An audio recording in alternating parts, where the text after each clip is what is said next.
नमस्कार दोस्तों, हमारे YouTube चैनल में आपका एक बार फिर से स्वागत है। दोस्तों आज की वीडियो में हम सिलाई मशीन और उसके पुर्जों के कार्यों के बारे में चर्चा करेंगे। तो चलिए दोस्तों आज की वीडियो को शुरू करते हैं। दोस्तों जिस सिलाई मशीन से काम लेते हैं उसके कल पुर्जों की जानकारी प्रत्येक काम करने वाले कारीगर को होनी चाहिए। मशीन बहुत से कल पुर्जों से मिलकर बनी है। इसको ठीक प्रकार से समझने के लिए हम मशीन को 4 भागों में बांटते हैं। आगे का भाग, मध्य भाग, दाईं ओर का भाग और अंदरूनी भाग। तो बात करें आगे की भाग के तो बाएं हाथ की ओर साइड में सफेद चमकीली लोहे की डिजाइनदार प्लेट होती है। उसी को फेस प्लेट के नाम से जानते हैं। इसके अंदर प्रेशर बार होता है, पैर को ठीक उसी प्रकार में जिसमें लगाया जाता है और जिसके दबाव से कपड़े पर पैर दबाव डालता है, प्रेशर बार कहलाता है। अब बात करें प्रेशर बार स्क्रू की तो यह प्रेशर बार के ऊपर गोल गोल पेच होता है।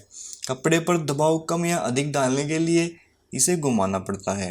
दोस्तों अब बात करें फेस प्लेट स्क्रू की तो सफेद चमकीली प्लेट को फिक्स करने वाला छोटा सा पेच होता है। प्रेशर फुट की बात करें तो प्रेशर बार में कपड़े पर दबाव हेतु फिट किया जाता है। अब बात करें प्रेशर फुट स्क्रू की तो इसी की सहायता से प्रेशर फुट को बार में लगाते हैं। और दोस्तों बात करें प्रेशर फुट बार लिफ्टर, जिसे घोड़ा भी कहते हैं, पैर के गज को उठाने के काम आता है। फेस प्लेट के साथ ही बाएं हाथ पर लगा होता है। तो बात करें सुई का गज, सुई जिस गज में लगाई जाती है उसे सुई का गज कहते हैं। तो आपके मन में यह भी प्रश्न आता होगा कि सुई क्या होती है। तो सिलाई करने का मुख्य उपकरण सुई ही है जो कि गज में लगाई जाती है। चुटकी, सुई के गज में सुई को इसी चुटकी की सहायता से रोका जाता है। और बात करें नथ की तो धागे की गति को नियंत्रण में रखने के लिए तथा नथ के समान ऊपर नीचे जाने का कारण प्रयुक्त होती है। तो दोस्तों अब बात करें थालियां, धागे की गति को इन दोनों कसी थालियों में करके नियंत्रण में रखा जाता है।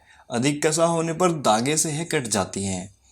तो अब बात करें तनाव वाला स्प्रिंग व नट, तो थालियों के आगे एक स्प्रिंग होता है तथा उसके आगे एक पेच होता है जिसे कि टेंशन स्प्रिंग और नट भी कहते हैं। कुंडी की बात करें तो धागे की दिशा को सीधा करने के लिए कुंडी में धागा डालते हैं। टेंशन स्प्रिंग व नट के नीचे की ओर छोटी सी कुंडी होती है। तो दोस्तों बात करें कीली की तो दोस्तों यह फेस प्लेट पर ही एक डंडी के समान कीली होती है और दोस्तों इसी के ऊपर थालियां व स्प्रिंग लगे होते हैं। दोस्तों सुई की प्लेट के बारे में बात करें तो इसमें 2 छेद होते हैं। एक छेद में से सुई नीचे से धागा लेती है और दूसरे में कढ़ाई की प्लेट फिट की जाती है।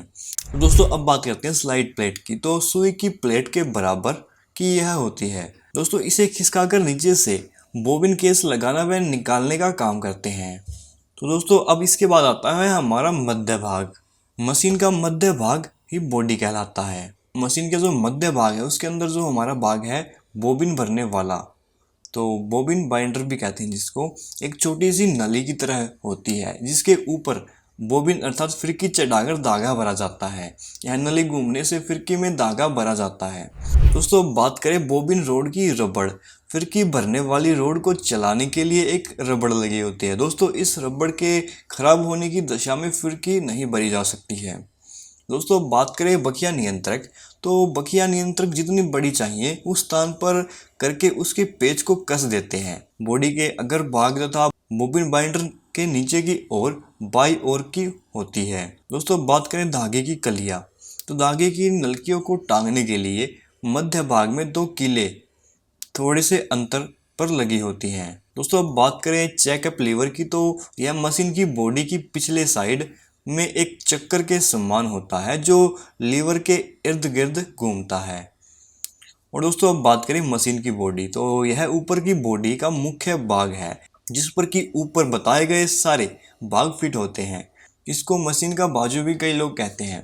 दोस्तों अब आता है दाईं ओर का भाग, तो दाईं ओर का भाग में होती है हमारी हत्ती। इसकी सहायता से पूरी मशीन चलाई जाती है। दोस्तों अब बात करें हत्ती चालक की, तो हत्ती के साथ एक क्लंप लगा होता है जिसको कि सफेद बड़े पहिए में फंसा देते हैं तब चक्कर चलता है। दोस्तों बड़ा पहिया यह सफेद रंग का चमकीला बड़ा सा चक्कर होता है जिसकी सहायता से मशीन की गति कम या अधिक की जाती है। इसी में ड्राइविंग लीवर फिट होता है जिसको कि सफेद बड़े पहिए में फंसा देते हैं तब चक्कर चलता है। और दोस्तों बात करें बड़ी गरारी की तो यह बड़ी गरारी है, इसके चारों ओर दांते होते हैं। यह प्लास्टिक व लोहे की बनी होती है। दोस्तों बात करें छोटी गरारी की तो यह छोटी गरारी बड़ी में फंसाने पर ही काम करती है। दोनों गरारियों का इतना गहरा तालमेल है कि एक अकेली काम नहीं कर सकती। ये दोनों हत्ती के अंदर ही होती हैं। हत्ती का हैंडल बड़ी गरारी को घुमाता है। बड़ी गरारी छोटी के दांतों में फंसी होने के कारण उसे घुमाती है और छोटी गरारी की मदद से ड्राइविंग लीवर चलता है और दोस्तों और जो बड़े वाले फ्लाई व्हील को घुमाती है। दोस्तों बात करते हैं गति रोकने वाला छोटा पहिया जिसे स्टॉप मोशन स्क्रू के नाम से भी जाना जाता है।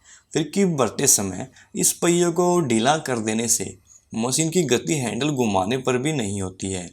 इसको ढीला करने से इसका संबंध सुई के गज से अलग हो जाता है। सिर्फ फिरकी भरी जा सकती है और इसको हुड़का भी बोलते हैं। तो दोस्तों अब हमारा रहता है मशीन का भीतरी भाग जिसको हम नेक्स्ट वीडियो में डिस्कस करेंगे।